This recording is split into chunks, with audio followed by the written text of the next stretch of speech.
राघव, ऐसा मत सोचो कि तुम सिर्फ संजय के समर्थन की वजह से घमंडी हो सकते हो। महारानी दामिनी ने पहले ही तीसरी राजकुमारी को मेरे भाई को देने का फैसला कर लिया है। भविष्य में वह मेरे भाई की औरत होगी, इसलिए तुम्हारे जैसे एक नीच किसान को उसके बारे में कोई भी इरादा नहीं रखना चाहिए। आरवी ने व्यंग्य किया। ओह, क्या तुम वही औरत नहीं हो जो तुम्हारे मालिक के साथ बिस्तर पर थी? अब जब तुम्हारे मालिक चले गए हैं तो क्या तुम्हें उनके पास जाने की जरूरत नहीं है?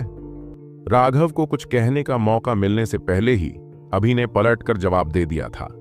इतने लंबे समय तक राघव के साथ उलझने के बाद वह बहुत अधिक आश्वस्त हो गया था। थोड़ी बहुत परेशानी पैदा किए बिना वह शांति महसूस नहीं कर पाता था। आरवी की अभिव्यक्ति बदल गई। अभि के शब्द उसके लिए एक क्रूर थप्पड़ थे। उस दिन आरवी पागल हो गई थी और उसने कई लोगों के सामने कुछ निंदनीय मामलों को स्वीकार किया था। हालांकि किसी ने भी उसके सामने इस पर टिप्पणी करने की हिम्मत नहीं की। अंत में वह वास्तव में यह सोचकर खुद को धोखा दे रही थी कि भीड़ बहुत दूर होने के कारण उन्होंने उसकी बात नहीं सुनी। तुम इसके लिए पूछ रहे हो? आरवी अभी हमला करने ही वाली थी कि रुद्रा ने उसे पीछे खींच लिया। आखिरकार यह हुआयुन पैवेलियन का क्षेत्र था और लड़ाई निषिद्ध थी। राघव, यह पहले से ही तय है कि अमोदिता मेरी पत्नी होगी। कोई काल्पनिक विचार मत रखो। मैं आर्य द्वीप का राजकुमार हूं, जबकि तुम सिर्फ एक कुलीन उत्तराधिकारी हो। हमारी स्थितियां बहुत अलग हैं, रुद्रा ने उदासीनता से कहा। राघव को तो ऐसा लग रहा था कि उसने जो कहा वह सुना ही नहीं। उसे पता था कि वे उसे भड़काने के लिए आए थे। उसने बहुत पहले ही यह खबर सुन ली थी, इसलिए वह उकसावा उसे नुकसान नहीं पहुंचा सका। राघव ने अचानक राजकुमार के पीछे एक गार्ड को देखा और कहा, लगता है मैंने तुम्हें पहले भी देखा है। वह गार्ड थोड़ा मुस्कुराया। मैं युवराज का गार्ड हूं, इसीलिए यह सामान्य बात है कि आपने मुझे देखा होगा। नहीं, मुझे लगता है कि मैंने तुम्हें एक खास जगह पर देखा है। उदाहरण के लिए मार्शल एरिना के पास। राघव ने उसे ध्यान से देखा। उस गार्ड ने कोई जवाब नहीं दिया, केवल राघव की ओर देखता रहा। राघव ने हल्के से मुस्कुराते हुए रुद्रा से कहा, तुम्हारा चेहरा काला पड़ रहा है। तुम पर बहुत बड़ी विपत्ति आने वाली है। सावधान रहने की कोशिश करो। यह कहकर वह अपने दोस्तों को हुआयुन मंडप से बाहर ले आया। लेकिन जैसे ही वह बाहर निकला, प्रवीण दौड़कर उसके पास आ गया। बॉस आपसे मिलना चाहता है। हुआयुन मंडप के अंदर एक आलीशान अतिथि कक्ष में राघव आकर्षक सरोजिनी के साथ बैठा था। उसने पूछा, आप बड़े बॉस हैं? वह प्यार से हंस पड़ी और बोली, क्या मैं आपके लिए बड़ी बॉस नहीं हूं? उसकी हंसी के साथ साथ उसकी छाती भी हिल गई। राघव के पास यह स्वीकार करने के अलावा कोई विकल्प नहीं था कि वह निश्चित रूप से काफी बड़ी है, लेकिन वह ऐसा आदमी नहीं था जो सिर्फ एक संदूक चाहता था। उसे सीमा की सुस्वादु सौंदर्य बोध या शायद अमोदिता की भव्य सुसंस्कृत शिष्टता पसंद थी। आप मुझे पीछे क्यों रखना चाहते थे? राघव ने हल्के से पूछा। यह देखकर कि राघव उसके आकर्षण से प्रभावित नहीं हुआ, सरोजिनी थोड़ा चिढ़ गई। यह वास्तव में एक झटका था। वह अपनी मोहकता में असाधारण रूप से आश्वस्त थी, लेकिन जैसे ही वह कुछ कहने वाली थी, एक और आवाज गूंजी, सरोजिनी, परेशानी मत खड़ी करो। एक और महिला वहां से गुजरी। वह लगभग 20 साल की थी। वह देखने में बहुत ही साधारण लग रही थी, फिर भी वह बहुत ही आलीशान लग रही थी। हम्फ, कितना असंवेदनशील आदमी है। बड़ी बहन, मैं जा रहा हूं, मैं उसे तुम्हारे पास छोड़ दूंगा। सरोजिनी कमरे से बाहर जाने से पहले राघव को घूरना नहीं भूली। सबसे पहले मैं आपको यहां आमंत्रित करने के लिए माफी चाहती हूं।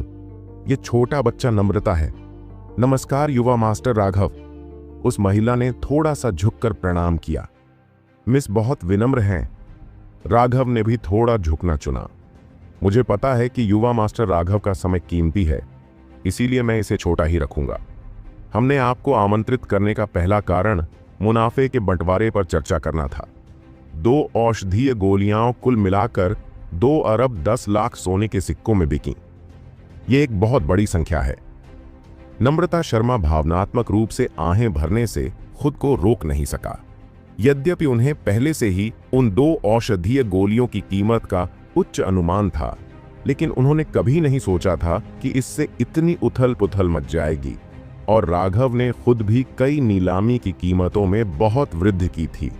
यह कहा जा सकता है कि इस बार उनकी सफलता में उनका बहुत बड़ा योगदान था। यह आपका हिस्सा है। नम्रता ने उसे एक क्रिस्टल कार्ड दिया। कार्ड पर 1 अरब सोने के सिक्के थे, जिससे राघव बहुत खुश हुआ। उसे फिर कभी पैसों की चिंता नहीं करनी पड़ेगी। यद्यपि वह नहीं जानता था कि हुमायूं मंडप ने इसकी गणना कैसे की थी, लेकिन उसे वास्तव में इस बात की परवाह नहीं थी कि अब उसके लिए यह मामूली रकम थी।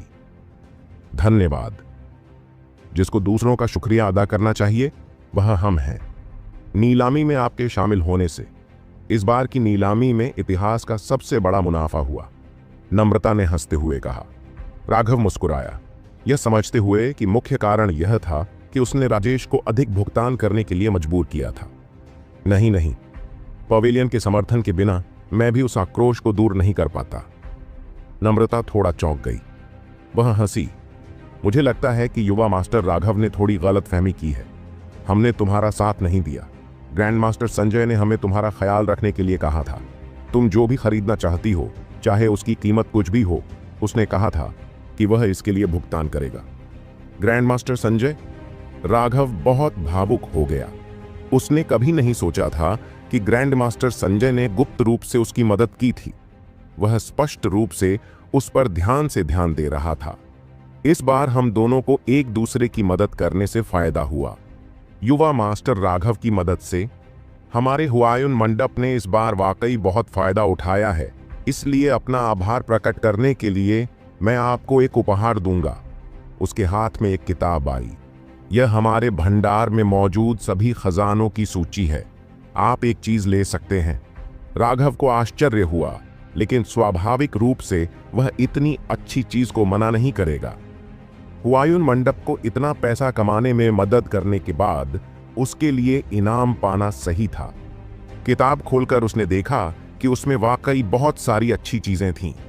हालांकि उन्होंने अभी अभी अपनी सालाना नीलामी पूरी की थी, फिर भी उसमें अनगिनत खजाने थे। राघव ने युद्ध कौशलों को देखने की भी जहमत नहीं उठाई। अब कोई भी पृथ्वी वर्ग का कौशल नहीं बचा था। उनके पास केवल नश्वर वर्ग के कौशल थे और अब उसे उस स्तर पर किसी की आवश्यकता नहीं थी। कवच और हथियार भी उसे शोभा नहीं देते थे। लेकिन अचानक उसकी आंखें चमक उठीं। ओह, हार्ट रोड घास! वह एक जहरीली घास थी। अगर उसे परिष्कृत करके जहर बना दिया जाए तो उसमें बहुत ज्यादा विषाक्तता होगी। हार्ट रोड घास से प्राप्त विषैले अर्क को तीर के सिरे पर लगाया जा सकता है। ऐसा तीर दूसरे दर्जे के जादुई जानवरों को भी मार सकता है। मैं इसे चुनूंगा। राघव ने हार्ट रोड घास की ओर इशारा किया। जब नम्रता ने अपना चयन देखा तो वह थोड़ा हैरान हुई। इस हार्ट रोड घास में बहुत ज्यादा विषाक्तता है, लेकिन यह बहुत मूल्यवान नहीं है। क्या युवा स्वामी इस पर और विचार करना चाहते हैं? हार्ट रोड घास का एक डंठल केवल कुछ 100,000 सोने के सिक्कों के बराबर था। नम्रता चाहता था कि वह एक बेहद कीमती खजाना चुने।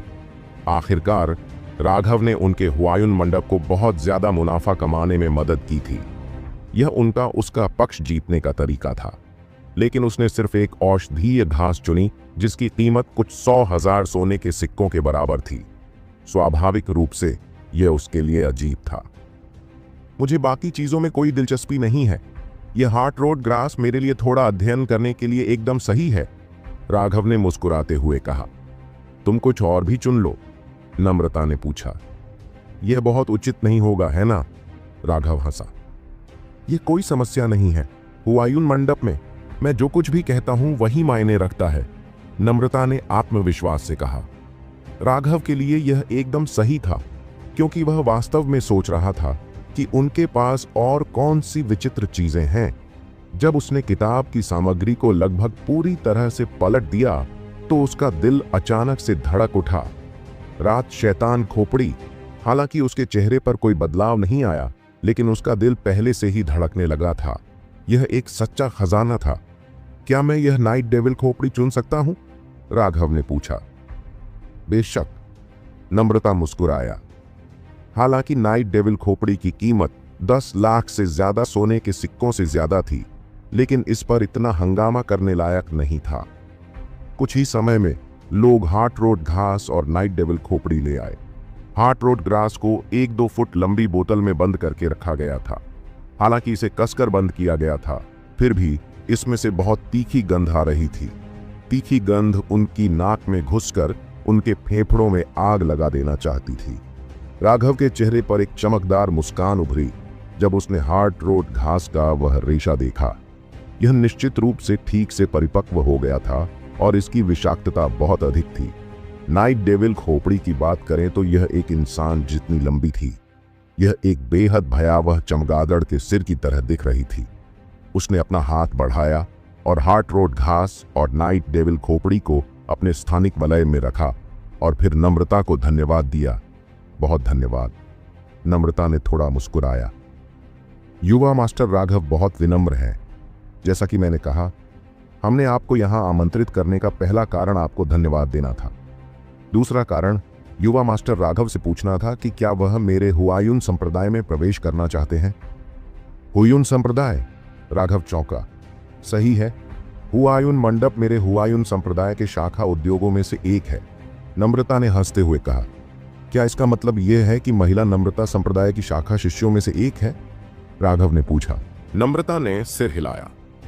नम्रता प्रतिभाशाली नहीं है और फीनिक्स क्राई एम्पायर के हुआयुन पैवेलियन के प्रभारी हुआयुन संप्रदाय का सिर्फ एक बाहरी शिष्य है। राघव चौंक गया। तो यह नम्रता वास्तव में शाखा मंडप मास्टर और हुआयुन संप्रदाय का एक बाहरी शिष्य था। वास्तव में युवा गुरु की प्रतिभा और औषधीय गोलियों के साथ उनकी उपलब्धियों के साथ युवा गुरु जल्दी ही इन असभ्य पिछड़े इलाकों से बाहर निकलने में सक्षम होंगे। फीनिक्स क्राई साम्राज्य में यह मेरा तीसरा वर्ष है। अब युवा गुरु राघव की सहायता से मैं आखिरकार अपने लक्ष्य तक पहुंच गया हूं। अब जब मैं संप्रदाय में वापस आऊंगा तो मुझे एक आंतरिक शिष्य बनने के लिए पदोन्नत किया जाएगा। उसकी आंखों में प्रत्याशा दिखाई दी। तो इस एहसान को चुकाने के लिए मैं बेशर्मी से तुम्हें यह निमंत्रण दूंगा। यदि तुम मेरे हुआयुन संप्रदाय में प्रवेश करते हो तो निश्चित रूप से तुम्हारे पास बढ़ने के लिए सबसे अच्छी परिस्थितियां होंगी। राघव भावुक हुए बिना नहीं रह सका और उसने पूछा, इन असभ्य भूमियों से तुम्हारा क्या मतलब है? हाँ, युवा मास्टर को शायद पता नहीं होगा, लेकिन यह दुनिया इतनी बड़ी है कि यह आपकी कल्पना से परे है। फीनिक्स क्राई साम्राज्य समुद्र में पानी की एक बूंद मात्र है। इस क्षेत्र को असभ्य कहा जाता है क्योंकि यह खेती की दुनिया से बहुत दूर है। इसीलिए मैंने कहा कि अपनी प्रतिभा के साथ आपको बढ़ने के लिए अधिक विस्तृत भूमि पर जाना चाहिए, तभी आप दबे नहीं रहेंगे। नम्रता मुस्कुराया, लेकिन जब उन विस्तृत भूमियों के बारे में बताने की बात आई तो उन्होंने कुछ भी नहीं कहा। यह पहली बार था जब राघव ने बाहरी दुनिया के बारे में सुना था। ग्रैंडमास्टर संजय ने मुश्किल से ही उसके सामने इस विषय को उठाया था और नम्रता ने भी ज्यादा कुछ नहीं बताया। हालांकि राघव उत्सुक था, उसने उससे सवाल नहीं पूछे। वह हंसा। आपकी सराहना के लिए बहुत बहुत धन्यवाद। अगर मैं कभी फीनिक्स क्राई से बाहर निकलूंगा और बाहरी दुनिया देखना चाहूंगा तो मैं आपकी तलाश में जाऊंगा। उनके शब्द अत्यंत व्यवहार कुशल थे। उन्होंने न तो सहमति जताई और न ही मना किया। नम्रता ने आह भरी। ऐसा लगता है कि आप अभी फीनिक्स क्राई को छोड़ना नहीं चाहते हैं, लेकिन मैं तुरंत संप्रदाय में वापस आ जाऊंगा। इस बारे में क्या ख्याल है? अगर आप फीनिक्स क्राई को छोड़ देते हैं और कोई उपयुक्त संप्रदाय नहीं पाते हैं तो मेरे हुआयुन संप्रदाय को ध्यान में रखें। यहाँ ये मेरा प्रतीक है। इसके साथ आप मुझे खोजने के लिए हुआयुन संप्रदाय में आ सकते हैं। नम्रता से जेड की गोली प्राप्त करते हुए राघव ने कहा, तो मैं युवा मिस को उनकी मदद के लिए धन्यवाद दूंगा। सच कहूं तो मैं वास्तव में उस विशाल और विस्तृत आकाश में दिलचस्पी रखता हूं जिसके बारे में आप बात कर रहे थे। दुर्भाग्य से उसके पास बहुत सारी परेशानियां थीं जिन्हें उसे सुलझाना था और नम्रता के पास उसका इंतजार करने का कोई रास्ता नहीं था, क्योंकि यह उसके लिए बाहरी शिष्य से आंतरिक शिष्य बनने का एक महत्वपूर्ण क्षण था। हालांकि वह ठीक से नहीं जानता था कि दोनों में कितना अंतर है, लेकिन वह यह बता सकता था कि यह उसके लिए बहुत महत्वपूर्ण था, क्योंकि वह अपनी खुशी को छिपा नहीं सकती थी। जैसे ही राघव चला गया, एक साइड का दरवाजा खुला और सरोजिनी अंदर चली गई। वह भ्रमित थी और बोली, इस राघव ने वास्तव में बहन के निमंत्रण को अस्वीकार कर दिया है। इनकार करना सामान्य बात है। यह राघव निश्चित रूप से आपके जितना सरल नहीं है, वह बेहद चतुर है। वह निश्चित रूप से उन मामलों पर विचार कर रहा है जो उसने प्रकट नहीं किए हैं। नम्रता ने आह भरी, कितनी शर्म की बात है। अगर तुम उसे अनंत संभावनाओं वाले एक गोली साधक को हमारे हुआयुन संप्रदाय में फुसला सकती तो तुम्हें एक मुख्य शिष्य बनने के लिए पदोन्नत भी किया जा सकता था। क्या मैं उसे फिर से आकर्षित करने की कोशिश करूं? कोई बुराई नहीं है ना? सरोजिनी ने कहा, बस इसे छोड़ दो। राघव उन विकृत लोगों की तरह नहीं है जिन्हें तुम आमतौर पर आकर्षित करते हो। तुम बस खुद को अपमानित कर रहे हो। हमें अभी भी कुछ तैयारियां पूरी करनी है। एक बार जब हम सब तैयार हो जाते हैं तो हमें संप्रदाय में वापस लौटना होगा। हुआयुन मंडप को अनुभव प्राप्त करने के लिए यहां भेजे गए किसी अन्य शिष्य के लिए छोड़ दिया जाएगा, नम्रता ने कहा। हालांकि उसके लिए यह स्वीकार करना कठिन था। सरोजिनी ने हमेशा नम्रता की कही बातों पर भरोसा किया। वह केवल मन ही मन कोसती रही, क्या यह राघव भी एक आदमी था? आछू! राघव अभी अपने कमरे में दाखिल हुआ ही था कि उसे छींक आ गई। अम्मा, मुझे नहीं पता कि यह राजेश है या रुद्रा जो मुझे कोस रहा है, या यह वह बेवकूफ औरत है। हालांकि वह नहीं जानता था कि उसके बारे में कौन बात कर रहा था, लेकिन वह व्यक्ति निश्चित रूप से उसके बारे में कुछ भी अच्छा नहीं कह रहा था।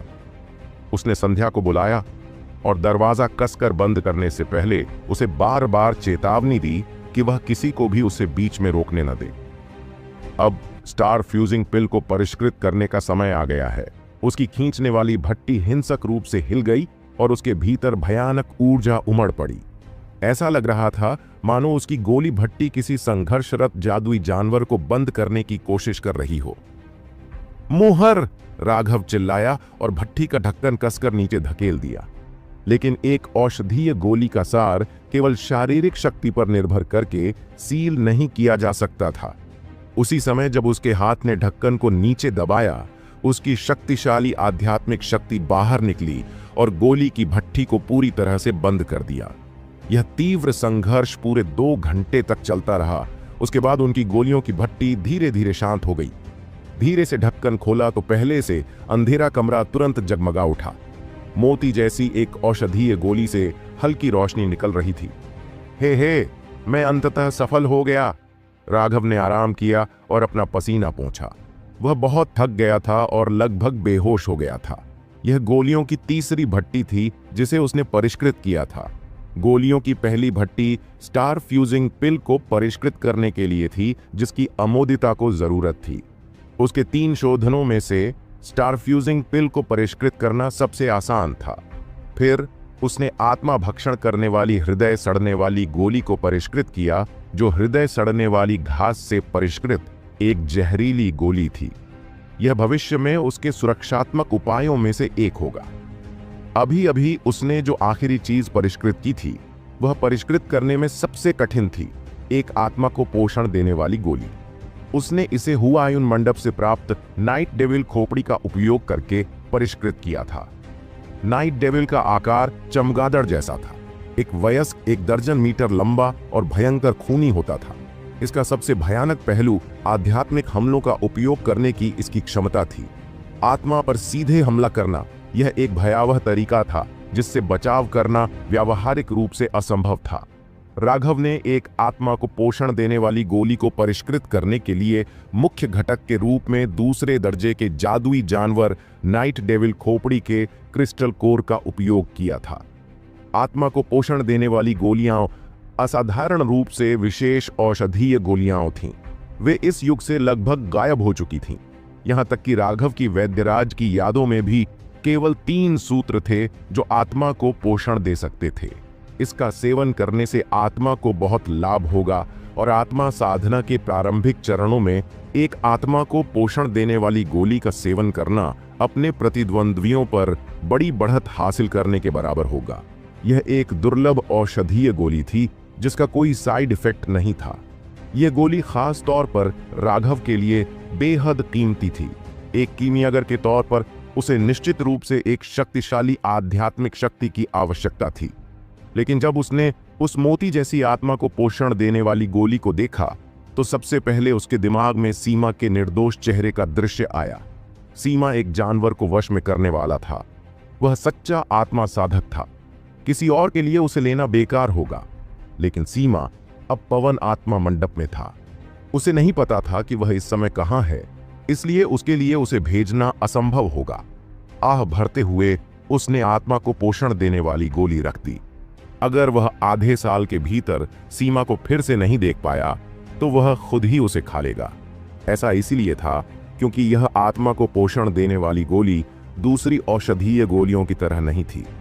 अगर इसे आधे साल के भीतर नहीं खाया गया तो गोली के अंदर की आध्यात्मिक ऊर्जा खत्म होने लगेगी। दवाइयों की गोलियां रखने के बाद राघव अब खुद को संभाल नहीं पा रहा था। थकावट के कारण वह बिस्तर पर गिर पड़ा। अगली बार जब उसने अपनी आंखें खोलीं तो अगले दिन दोपहर हो चुकी थी। नहाने के बाद उसने अपनी मां से बातचीत की, दोपहर का खाना खाया और रुद्रा से मिलने के लिए तैयार होकर निकल पड़ा। उसने पहले ही रुद्रा के साथ आज के लिए एक चाय घर में मीटिंग तय कर ली थी। जब तक राघव पहुंचा, रुद्रा पहले से ही काफी देर से उसका इंतजार कर रहा था। रुद्रा के पास एक अधेड़ उम्र का गार्ड था। जब उसने राघव को आते देखा तो वह गार्ड कुछ कहने ही वाला था कि अचानक उसकी दृष्टि धुंधली हो गई और वह बेहोश हो गया।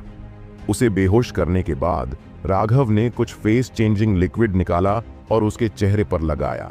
बस कुछ ही मिनटों में उसने गार्ड के कपड़े पहन लिए और रुद्रा के साथ शाही महल की ओर निकल गया। सब कुछ योजना के अनुसार चल रहा था। रुद्रा ने राघव के निर्देशों का पालन किया था कि लगभग हर समय उसके पास एक गार्ड रखा जाए। यह सब आज लोगों को बेवकूफ बनाने के लिए किया गया था।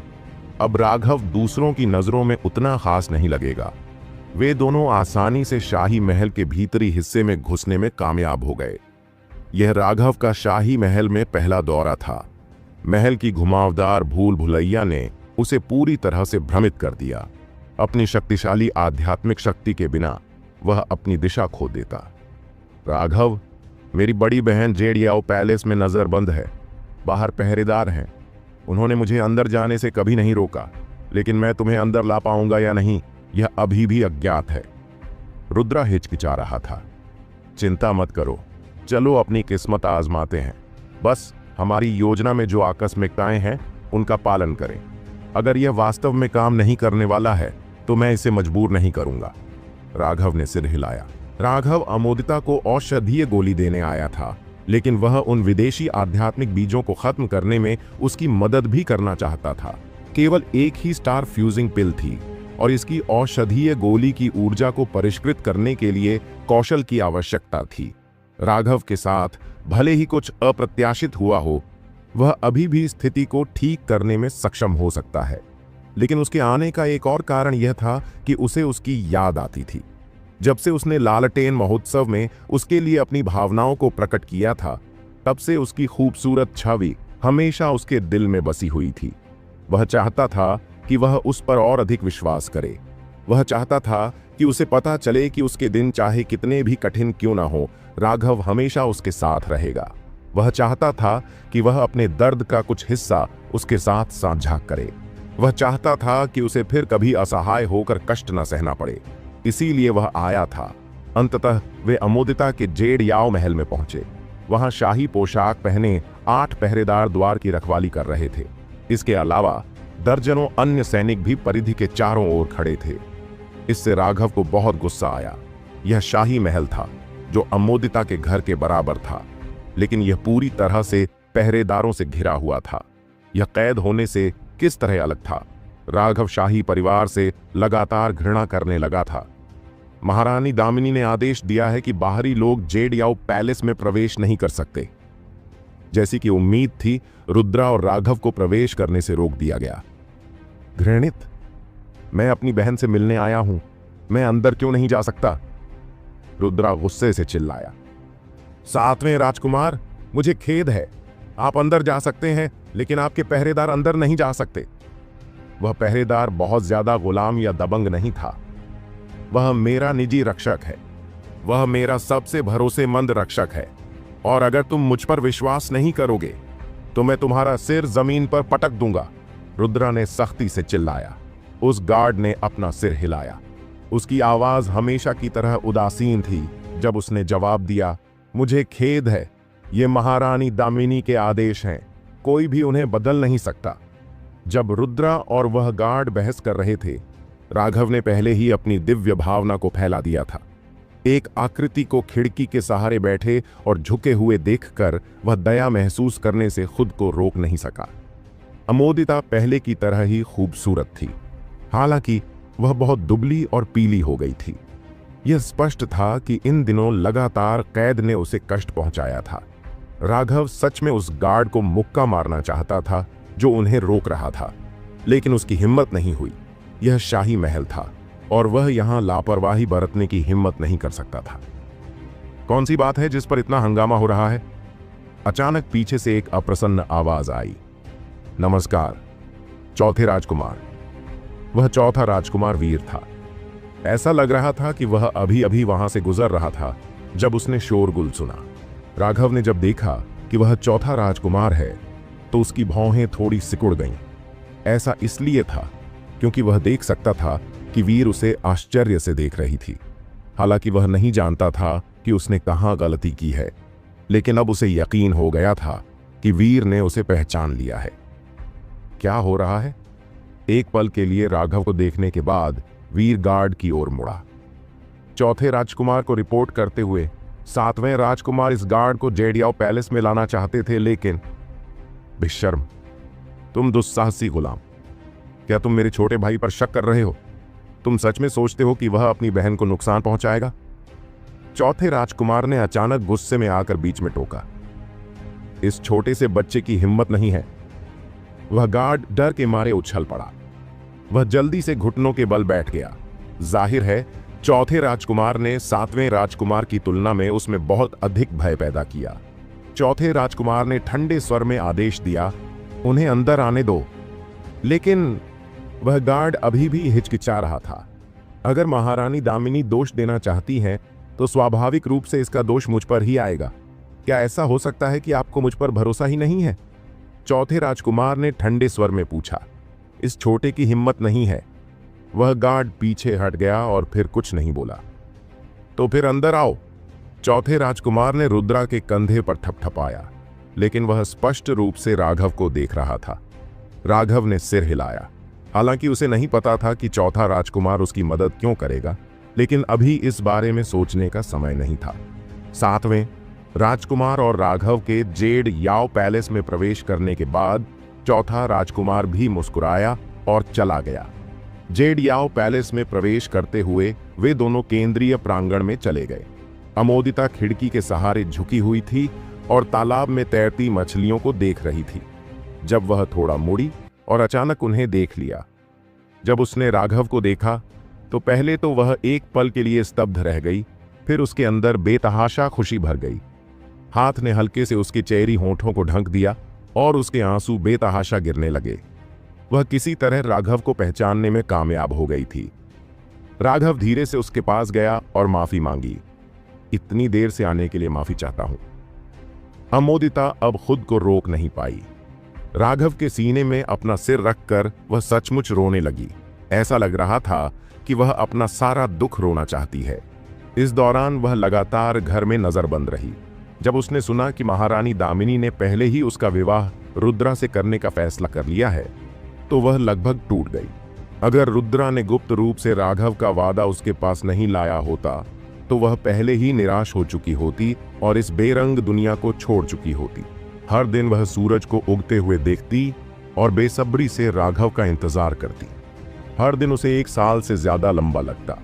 उस तरह की पीड़ा के बारे में सिर्फ वह ही जानती थी।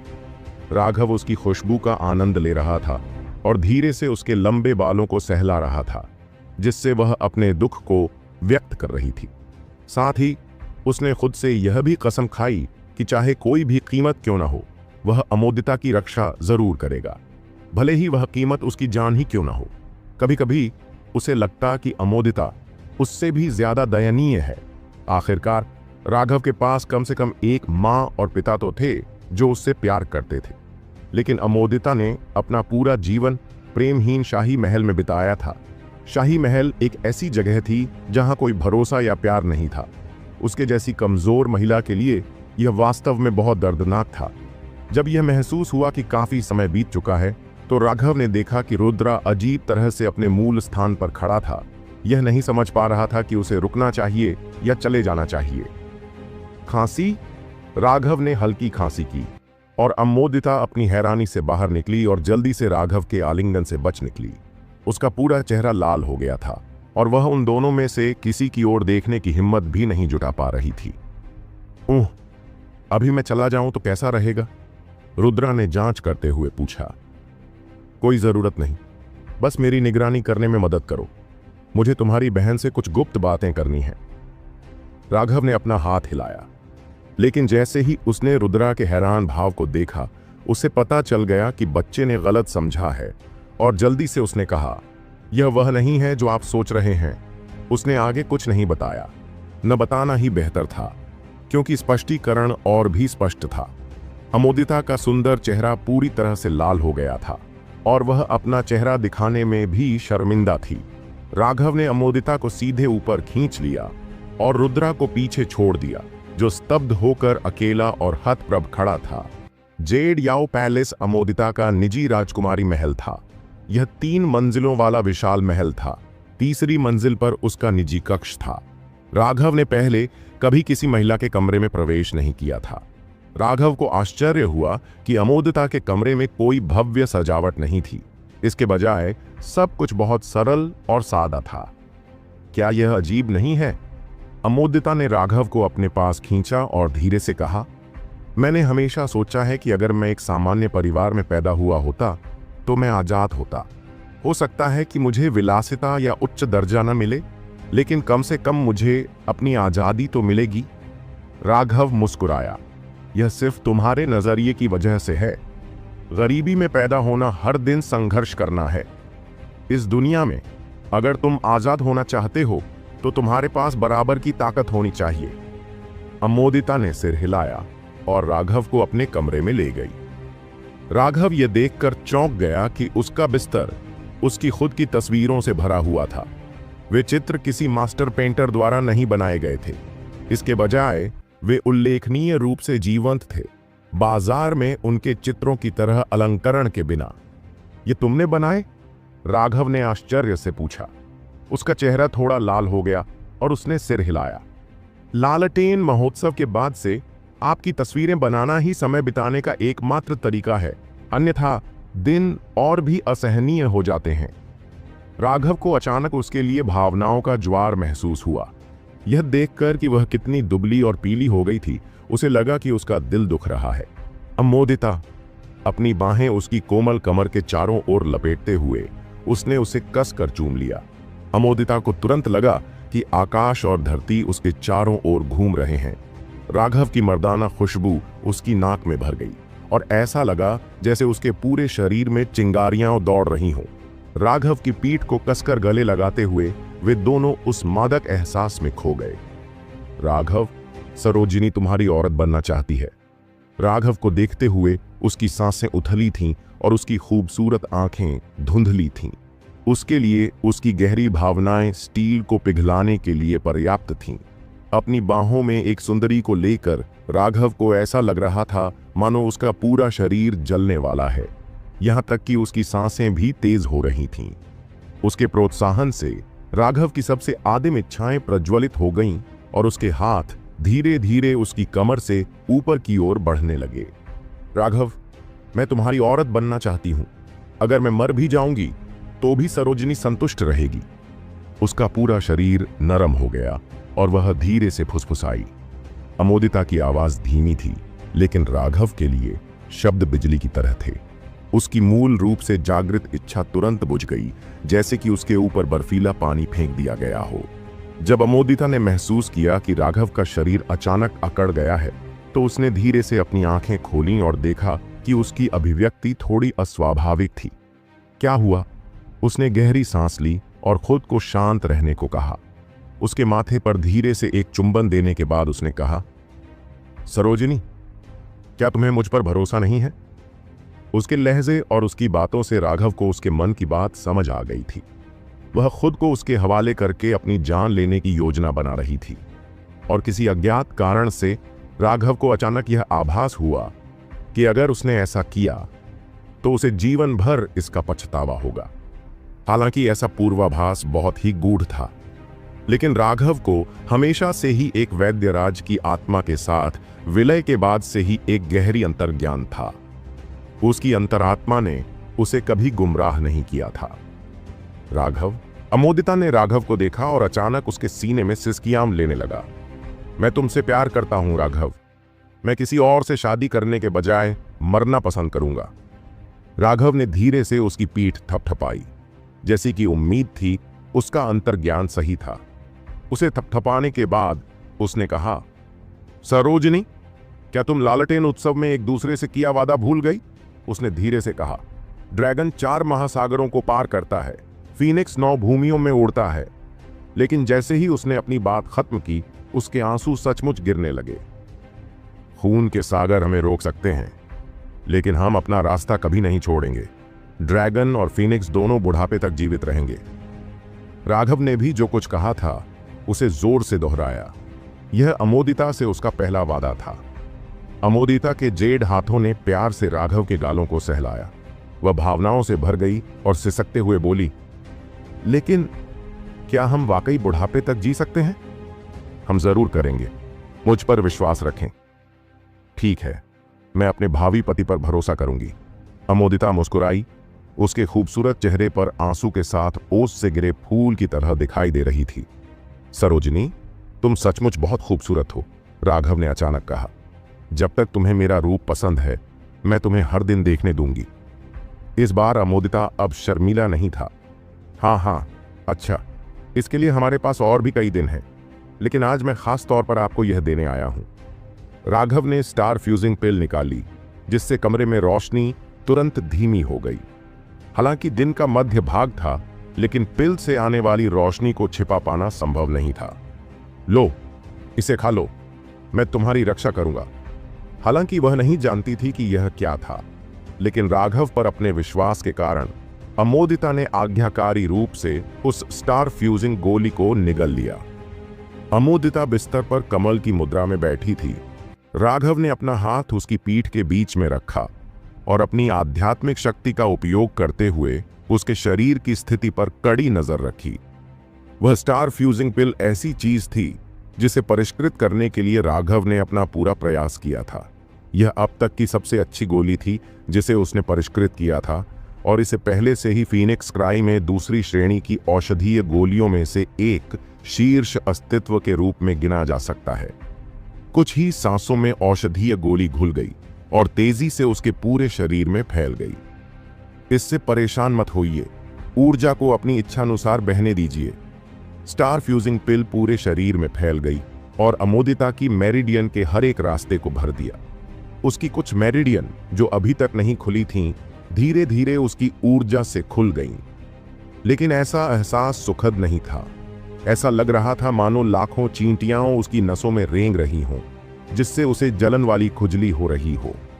अमोदिता जानती थी कि यह कुछ ऐसा था जिसे राघव ने उसके लिए परिष्कृत किया था, इसलिए उसने किसी भी दर्द भरी आवाज को रोकने की पूरी कोशिश की। वह उसे चिंतित नहीं करना चाहती थी। इस तरह की पीड़ा से राघव बहुत परिचित था। जब उसने पहली बार स्वर्ग और पृथ्वी की आध्यात्मिक ऊर्जा को अपने शरीर में अवशोषित किया था ताकि उसकी मेरिडियन खुल जाए, तो उसे इतना तीव्र दर्द महसूस हुआ था कि वह इस जीवन में इसे कभी नहीं भूल पाएगा। हालांकि अमोदिता की हालत उस समय की तुलना में बहुत बेहतर थी, लेकिन एक तो दर्द था और दूसरा खुजली। इसे सहने में कठिनाई की डिग्री अनिवार्य रूप से समान थी। स्टार फ्यूजिंग पिल की औषधीय ऊर्जा को अमोदिता की मध्य रेखाओं में पूरी तरह से विलीन होने में पूरे 2 घंटे लगे। अब औषधीय ऊर्जा को अपने डेनेटियन में खींचो। तुम्हें सबसे पहले उस ऊर्जा को सबसे दूर के हिस्से से खींचना होगा, ठीक वैसे ही जैसे नदियां समुद्र में बहती हैं। अमोदिता ने सिर हिलाया और धीरे धीरे अपनी आध्यात्मिक ऊर्जा को प्रसारित करना शुरू कर दिया। उसने अपनी मेरिडियन से औषधीय ऊर्जा को अपने डेंटियन में इकट्ठा करना शुरू कर दिया। राघव को आश्चर्य इस बात से हुआ कि अमोदिता का अपनी आध्यात्मिक ऊर्जा पर नियंत्रण बहुत सटीक था, इस हद तक कि वह छोटी से छोटी बात को भी नियंत्रित कर सकती थी।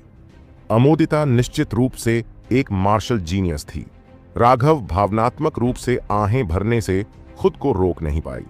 अपनी आध्यात्मिक ऊर्जा के साथ अपनी परिचितता का उपयोग करके वह पहले से ही नियंत्रण के इतने उच्च स्तर तक पहुंचने में सक्षम थी। यदि वे 9 विदेशी आध्यात्मिक ऊर्जा उसकी डेनेटियन को अवरुद्ध नहीं कर रहे होते और उसकी आध्यात्मिक ऊर्जा को अराजक और कमजोर नहीं बना रहे होते, तो सनसेट माउंटेन पर उनकी लड़ाई का परिणाम शायद उलटा हो सकता था। अच्छा, अब गति बढ़ाओ, जितनी तेज उतना बेहतर। अपनी ऊर्जा को सही दिशा में लगाओ, राघव ने शांति से निर्देश दिया। अपने शरीर में औषधीय ऊर्जा को खींचने के साथ अमोदिता ने धीरे धीरे ऊर्जा की छोटी धाराओं को बड़ी नदियों में बदल दिया, जिससे ऊर्जा अधिक से अधिक बढ़ती गई। राघव के निर्देशों का पालन करते हुए उसने अपनी गति बढ़ा दी और अब उसकी मेरिडियन अधिकतम तक पहुंच गई, जिससे ऊर्जा उसकी डानेटियन में उफनती लहरों की तरह तेजी से पहुंचने लगी। धमाका!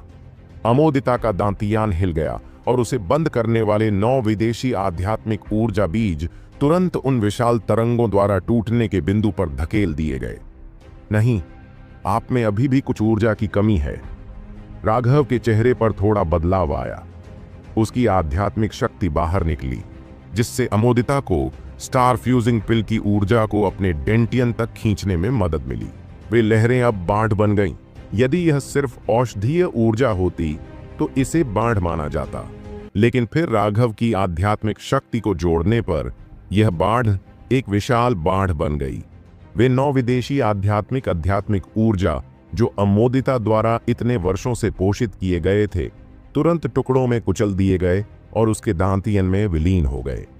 उन 9 आध्यात्मिक बीजों के टूटने के बाद अमोदिता का दांतियन तुरंत अनंत ऊर्जा से भर गया। इसने अमोदिता को, जो मूल रूप से आध्यात्मिक ऊर्जा संघनन के 9वें स्वर्ग चरण में था, तुरंत रक्त संघनन क्षेत्र में प्रवेश करने के लिए प्रेरित किया। रक्त संघनन का पहला स्वर्गीय चरण, दूसरा स्वर्ग मंच, तीसरा स्वर्ग मंच। उसकी खेती का आधार बहुत तेजी से और चौंकाने वाली गति से आगे बढ़ा। उन 9 आध्यात्मिक बीजों को इतने सालों तक पोषित किया गया था। अब जब उन्हें कुचल दिया गया तो उन्होंने जो ऊर्जा जारी की वह बिल्कुल आश्चर्यजनक थी। यह भी देखा जा सकता था कि अमोदिता की प्रतिभा कितनी भयानक थी। साधना पर ज्यादा समय न बिताने के बावजूद सिर्फ संचित ऊर्जा जो उसने निष्क्रिय रूप से अर्जित की थी, वह राघव को भी डराने के लिए पर्याप्त थी। 5वां स्वर्ग मंच, 6ठे स्वर्ग का मंच। अब राघव सचमुच दंग रह गई। अमोदिता की प्रतिभा इतनी महान थी कि यशवंत उसके सामने कुछ भी नहीं था। 7वें स्वर्ग का मंच, 8वां स्वर्ग मंच। राघव के चेहरे पर भाव बदल गए। उसे एहसास हुआ कि अमोदिता की साधना के आधार पर उसकी तीव्र प्रगति के कारण ऐसा लग रहा था कि वह रक्त संघनन क्षेत्र से बाहर निकलकर उच्च स्तर पर पहुंचने वाली है। धमाका!